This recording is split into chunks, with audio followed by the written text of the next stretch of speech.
vous vous lancez pour être élu au niveau des départementales. Donc, on va vous demander première des choses, qui vous êtes? Bonjour.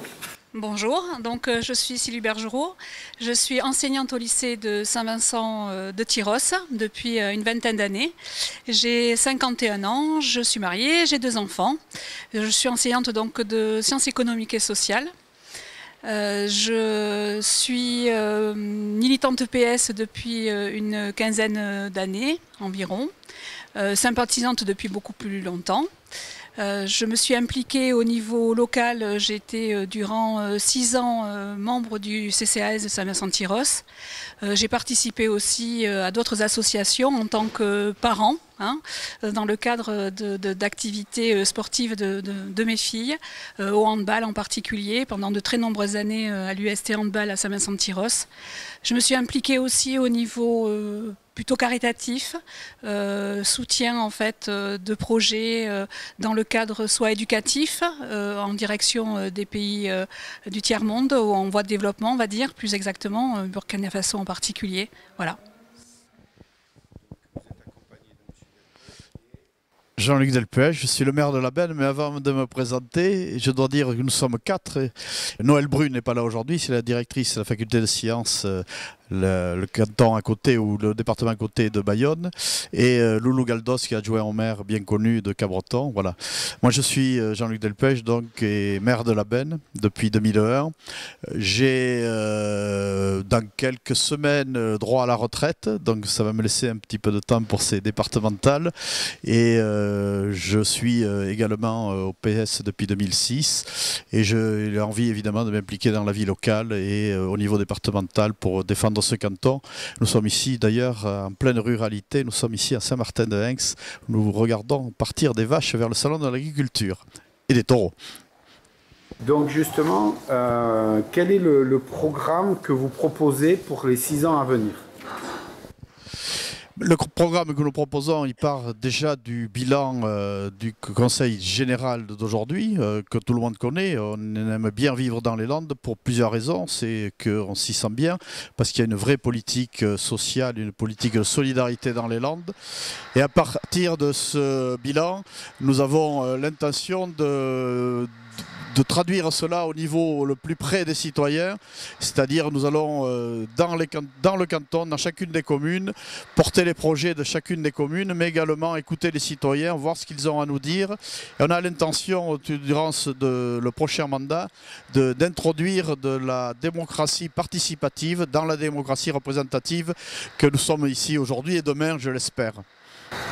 Justement, quels sont les axes forts, les domaines qui vont vous tenir à cœur de développer? Alors évidemment, ce qui est important ici en ce moment dans notre canton, c'est l'emploi.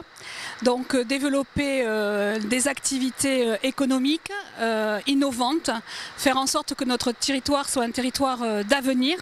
Donc poursuivre en fait tout ce qui a été déjà mené en termes de ZAE par exemple, excusez-moi, en particulier donc en relation avec donc aussi des activités telles que l'agriculture, telles que l'artisanat, développer en fait cette activité qui doit porter des emplois pour les acteurs et la population. Et également défendre notre cadre de vie, puisque chacun reconnaît que le cadre de vie ici dans les Landes est assez exceptionnel. Défendre le cadre de vie, l'environnement, mais également, pas simplement sur le littoral, nous sommes un canton avec une fenêtre littorale, mais on le voit encore aujourd'hui avec l'agriculture, avec des communes rurales. Et c'est cet ensemble, cette harmonie entre le littoral et l'intérieur que nous souhaitons préserver également. Justement, le canton est difficile à ce niveau-là, puisqu'on a toute une partie côtière et une partie rurale. Comment vous pouvez faire l'équilibre entre les deux? Alors il y a déjà beaucoup d'actions qui ont déjà été entreprises par le Conseil général, et l'équilibre il est à travers ce que vient de dire Sylvie, l'économie et l'emploi. Et il ne faut pas oublier de travailler pour l'emploi dans les zones rurales et dans les plus petites communes. C'est pour ça que des zones d'activité ont déjà été créées et qu'on en créera d'autres en synergie aussi avec la communauté de communes, puisque souvent sous ces opérations, le conseil général, le conseil futur départemental et les collectivités, communautés de communes et communes travaillent ensemble. Et c'est important aussi de revitaliser les centres-bourgs. Et le conseil général a fait beaucoup d'actions à Saint-Martin de Henx, où nous sommes, à Sainte-Marie-de-Gosse également, à Orx. Et le conseil général, en aménageant les centres-bourgs, a remis aussi dans ces centres-bourgs du petit commerce, du commerce et des activités. Et c'est cette synergie entre littoral qui est prétendument plus riche, mais et également la ruralité que nous voulons œuvrer dans les années à venir. En soutenant en particulier donc toutes les activités telles que l'agriculture en particulier, toute forme d'agriculture, la pêche aussi bien sûr, œuvrer en fait dans ce sens-là, c'est-à-dire en fait à la fois cette harmonie doit être trouvée entre la ruralité justement et la côte. Voilà. Comment vous allez équilibrer votre démarche au niveau du département entre le canton que vous représentez et les Landes en général? Comment vous voyez cet équilibre? Je crois que dans le canton et dans les Landes en général, je l'ai dit tout à l'heure, le cadre de vie est assez exceptionnel. Donc cet équilibre, il va se trouver naturellement. Nous sommes là aussi pour porter des projets départementaux, c'est une évidence. Des projets départementaux qui sont axés, ça a été dit tout à l'heure par Sylvie, sur l'emploi. Donc on va décliner au niveau local jusqu'au plus petit niveau local cette recherche d'emploi, cette recherche d'économie et d'activité commerciale, artisanale et agricole. Et c'est la cohérence entre le niveau départemental et les petites collectivités et les cantons. Il ne faut quand même pas oublier qu'on est le canton le plus peuplé du département. Donc on est un canton quand même important dans le département des Landes et on sait que l'activité de par l'apport de population, la démographie qui augmente considérablement dans les Landes, c'est plus de 5000 habitants par an, mais surtout aussi dans le sud des Landes. Donc on est porteur de l'espoir des Landais et porteur aussi d'activité et d'emploi. On souhaite aussi porter des projets innovants en matière de logement en particulier, qui tient à cœur particulièrement à Jean-Luc, donc de logements intermédiaires, de logements aussi permettant en fait la cohabitation par exemple entre plusieurs générations, donc des projets en fait qui rentrent dans une nouvelle logique en fait, qui permet aussi de recréer du lien social, recréer en fait une cohésion sociale et donc maintenir cette volonté du Conseil général et ce modèle en fait landais et donc le décliner dans notre département. Justement, on va aller dans le cadre où vous êtes élu. Quelles sont les commissions, parce qu'à ce moment-là, il y a des commissions dans lesquelles vous voulez, vous, à titre personnel, vous investir?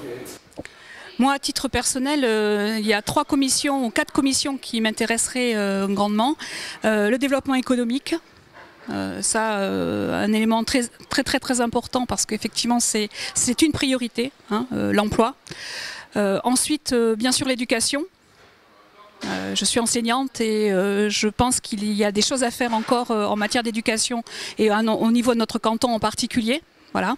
Il y a effectivement déjà 4 collèges dans notre canton. Il y a un lycée qui est en pleine expansion et je pense qu'effectivement on peut développer en fait des opérations entre collèges, lycées, même aller vers pourquoi pas penser à une nouvelle structure comme une cité scolaire ou autre.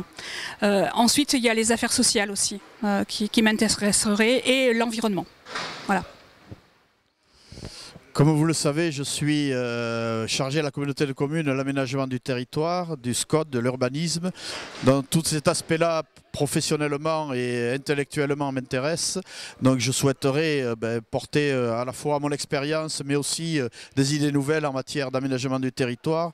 Je crois que les Landes ont un avenir certain. Il faut avoir, comme le président Emmanueli actuellement, une vision pour ce département et j'aimerais amener mon petit concours à cette vision future du département des Landes, mais également les équipements associatifs et sportifs. Ce serait quelque chose qui m'intéresserait à travers le département et la diversité associative de ce département. On va changer complètement de sujet. En début d'année, malheureusement, il y a eu Charlie. Aujourd'hui, avec le recul, qu'est-ce que ça représente aujourd'hui pour vous, Charlie, et quel est l'impact dans cette vie de tous les jours? Alors pour moi, Charlie, ça a été un choc, évidemment, comme beaucoup de Français, je pense. J'en suis sûre même. Un choc, mais à plusieurs niveaux. Le premier choc, déjà, c'est la réalité, en fait, hein, qui était, même si parfois on pouvait en entendre parler, mais cette réalité qui a été le massacre de personnes liées à la fois à leur métier en tant que journaliste, mais aussi en tant que policier, et le fait d'être tué parce qu'on est juif. Donc ça, c'est un choc qui, je crois, est particulièrement difficile à imaginer et à envisager. Et pour autant, c'était une réalité. Donc le positionnement aussi, aujourd'hui, c'est le vivre ensemble. C'est essayer, en fait, de recréer un lien, hein, qui est important à travers justement ces événements. Car effectivement, ça peut générer des tensions vis-à-vis de certaines communautés, mais pour autant, ces personnes font partie, hein, de notre société. Et donc c'est un élément important, c'était recréer du lien, refaire venir certains dans la communauté républicaine, et donc apporter des réponses. Et cela, je pense qu'on est tous responsables à ce niveau.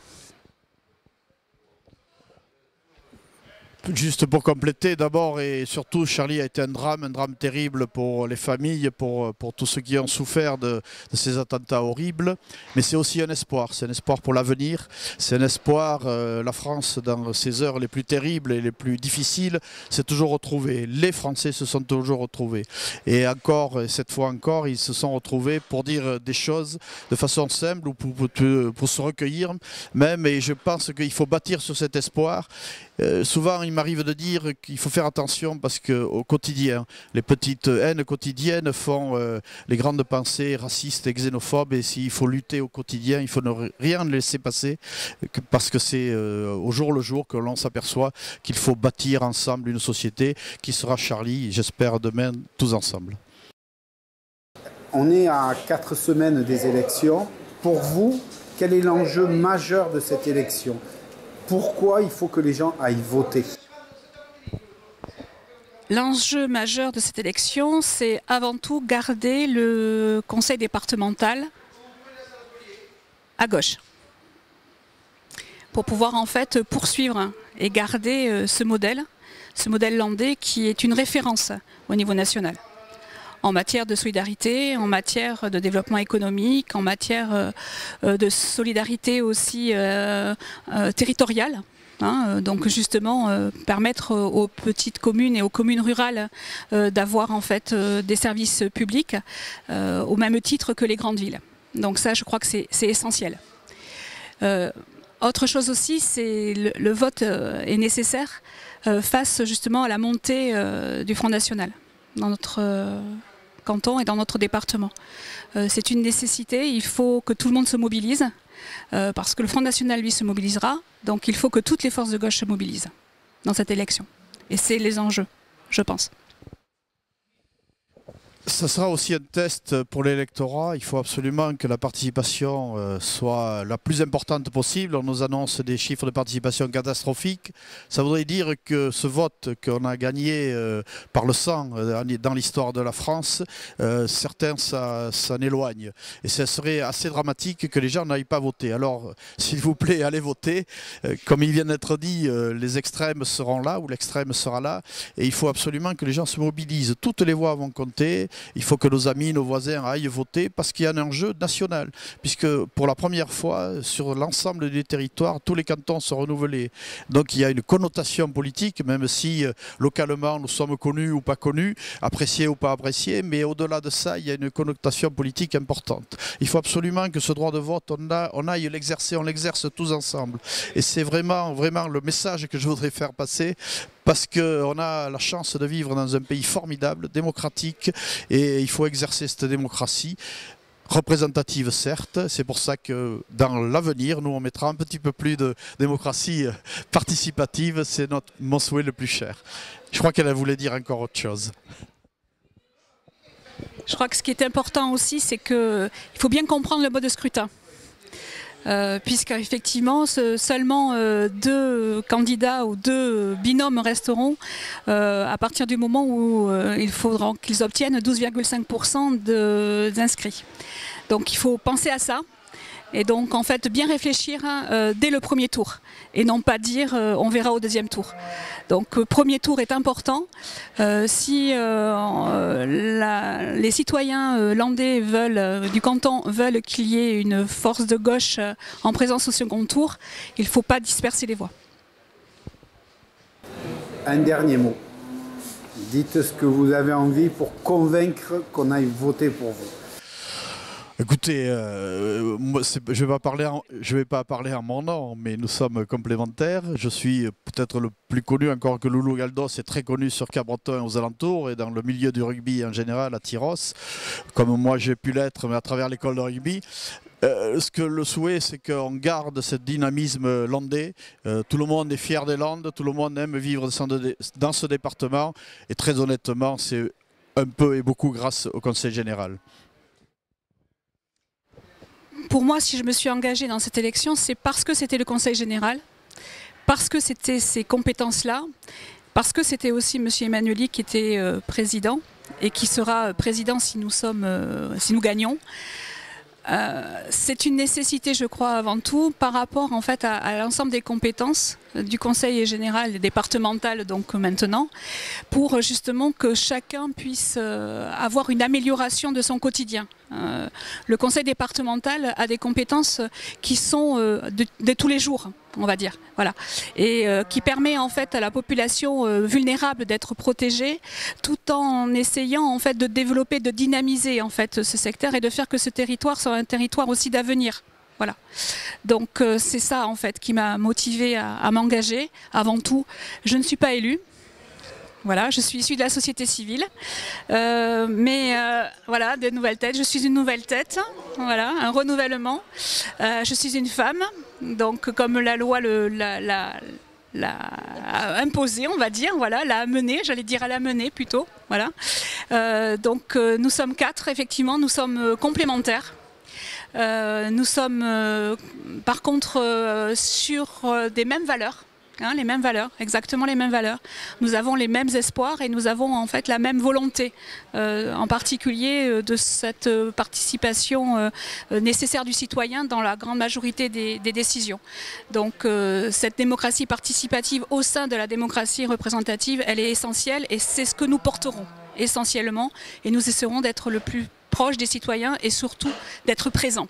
Voilà, d'être présents.